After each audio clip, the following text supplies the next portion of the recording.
మందిరం చీరుతున్న శబ్దం మధ్య ఆ నీడ నన్ను తీక్షణంగా చూస్తుంది.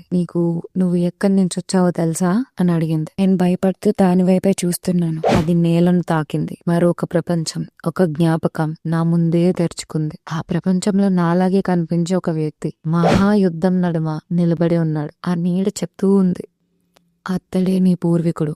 అతను ఓడిపోయాడు, కానీ నువ్వు గెలవాలి అని. నేను కంగారుగా అడిగాను, ఏం గెలవాలి, ఎందుకు నేనే అని. అది నిశ్శబ్దంగా చెప్తుంది, నీ రక్తంలో ఒక మూసివేసిన ముద్ర ఉంది.